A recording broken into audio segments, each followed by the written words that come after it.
ini penting ya, hari ini banyak orang yang tidak salah dia menganggap bahwa yang dia yakini adalah yang benar. Tapi yang jadi masalah adalah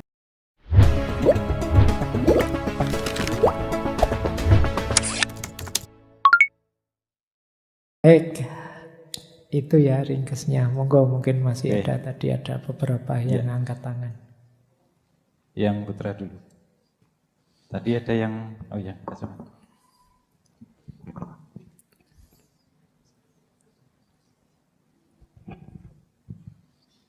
baik, yang ingin saya tanyakan, Ustaz, itu untuk ini kan kita dihadapkan kepada kegelisahan moral.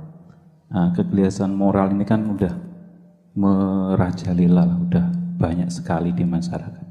Nah, untuk menghadapi kegelisahan itu kita perlu mengubah secara masif atau memang harus dari diri kita sendiri terlebih dahulu, atau kita ubah secara masif melalui organisasi ataupun lembaga yang kita dirikan, seperti itu, Ustaz.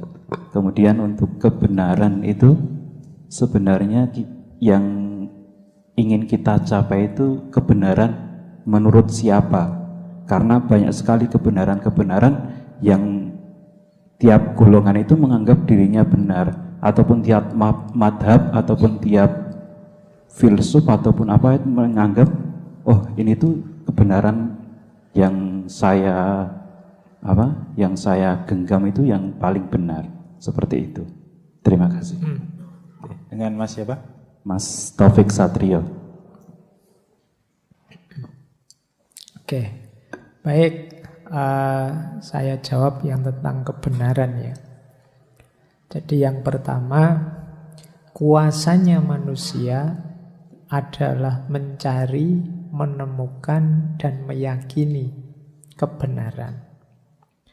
Tetapi dia berhadapan dengan sunnatullah, bahwa manusia itu makhluk historis, makhluk sejarah yang itu sifatnya beragam, meruang dan mewaktu.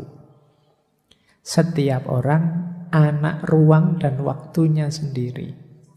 Sehingga secara sunnatullah, pemikiran, pemahaman, penangkapan manusia terhadap kebenaran juga beragam. Jadi setiap kelompok, setiap orang yakin bahwa kebenarannya itulah yang benar. Dan tidak masalah, ya karena setiap orang yakin dengan kebenarannya, makanya kebenaran itu sifatnya plural, macam-macam. Dari sisi sosiologisnya. Loh Pak, yang benar, yang sejati itu loh Pak, yang hakiki ya. Yang sejati, yang hakiki itu setiap orang meyakini kebenarannya adalah yang sejati, yang hakiki. Di level sosial, seperti tadi saya bilang, Al-Quran pasti benar, agama kita masing-masing pasti benar, tapi pemahaman kita, penangkapan kita, penafsiran kita tidak pasti benar. Bisa keliru. Imam Syafi'i saja punya qaul qadim dan qaul jadid. Apa Imam Syafi'i terus tidak konsisten? Tidak. Ada ruang dan waktu yang dinamis, yang berubah situasinya. Kadang-kadang ada sesuatu itu kita yakin benarnya, tapi dinamika hidup berubah. Misalnya zaman pandemi kemarin, sebelumnya kan kita diyakinkan bahwa sholat jamaah di masjid itu lebih utama.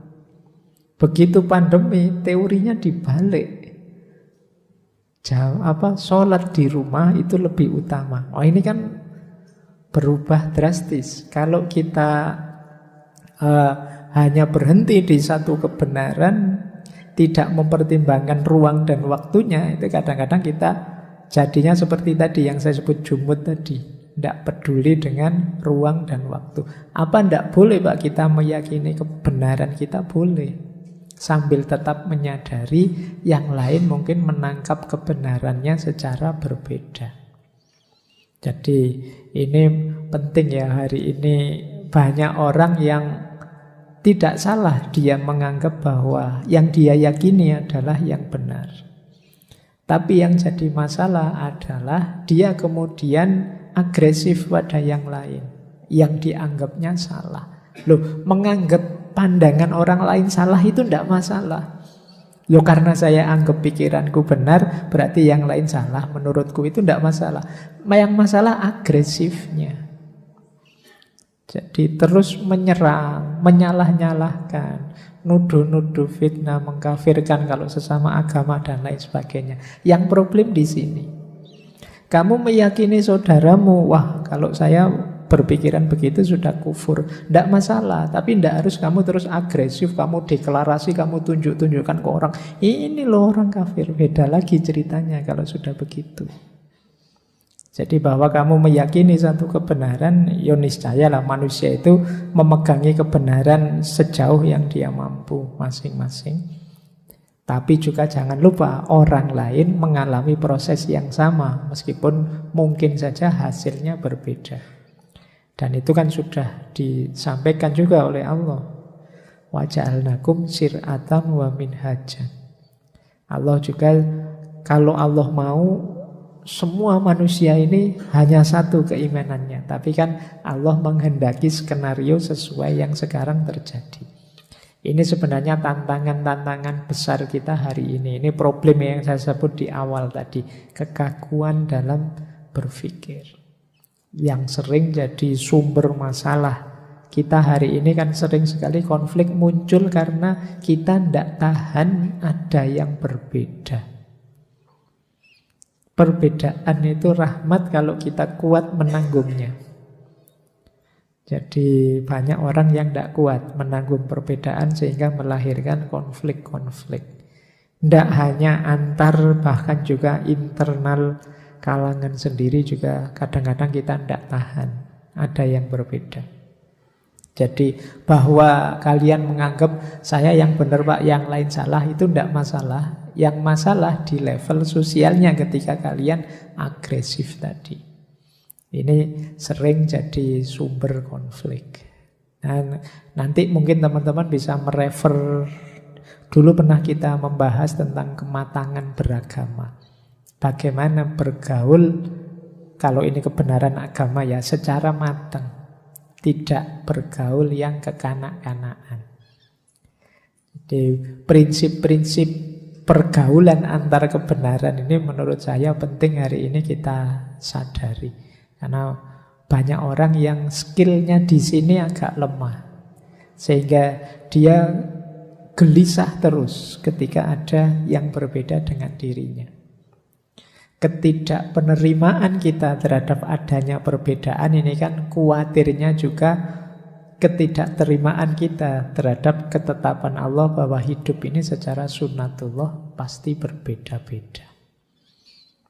Baik, saya kira itu ya Mas, cara memahaminya. Yeah. Yang kedua tadi merubah kegelisahan moral itu dari pribadi atau dari kelompok. Oh iya, itu yang belum. Yang pertama tentu saja dari diri kita. Katanya Gandhi, be the change you want to be.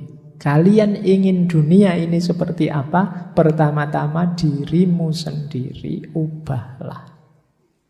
Jadi jangan, kalau saya nanti saja Pak, saya ini levelnya masih menasehati orang. Jadi biar orang baik dulu, saya nanti saja. Tidak mungkin efektif nasihatmu. Jadi nasihat itu kalau dilakukan oleh orang yang menjalani, mengalami langsung, itu frekuensinya lebih nyambung. Mungkin pernah saya ceritakan di berbagai kesempatan ya, ceritanya Mahatma Gandhi. Saya ulang lagi tidak apa-apa, biar waktunya cepat jam 10. Jadi kata Gandhi, suatu ketika ada ibu-ibu datang ke Gandhi.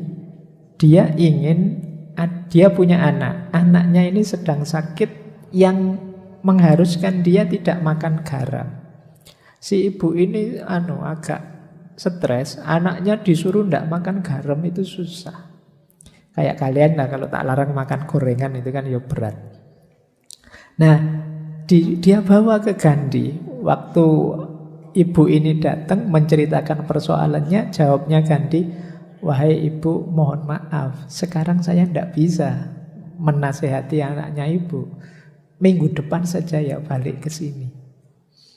Nah beneran, ditunggu seminggu terus dia balik lagi ketemu Gandhi. Setelah itu Gandhi cuma bilang gini pada anak ini, wahai nak, nek basa Jawane ya le, mbok kamu ndak usah makan garam lagi. Cuma itu saja. Dan setelah itu anak ini ndak lagi makan garam. Nah ini si ibu ini heran, sekti tenan ini Gandhi. Terus minggu depannya tanya pada Gandhi, wahai Gandhi, kamu pakai resep apa? Anak saya kok langsung manut, langsung bisa ndak makan garam lagi.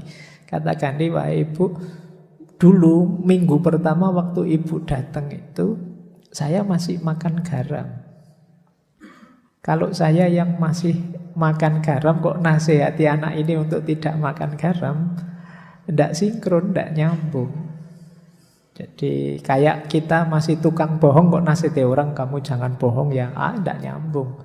Kita masih sering bohong. Nah setelah itu Gandhi puasa, ndak makan garam seminggu itu, akhirnya ya bisa menasihati anak tadi. Jadi perubahan kebaikan yang saya pakai teori macam-macam tadi tentu saja diawali dari diri kita. Jadi jangan kamu marah-marah ke adikmu, adikku itu HP-nan terus kamu marahi, kamu sendiri juga begitu. Adikmu bantahnya gampang. Dek jangan main HP terus lu. Oh sampean juga begitu. Dia membaliknya gampang dia. Maka awali dari diri kita sendiri. Jadi bukan berarti ini anti medsos, anti HP lo ya. Gunakan secukupnya saja. Sesuai kebutuhan dan jangan lupa prioritas-prioritas dalam hidup dan jangan mudah terdistraksi oleh hal-hal yang tidak penting tadi. Sebenarnya kuncinya di situ.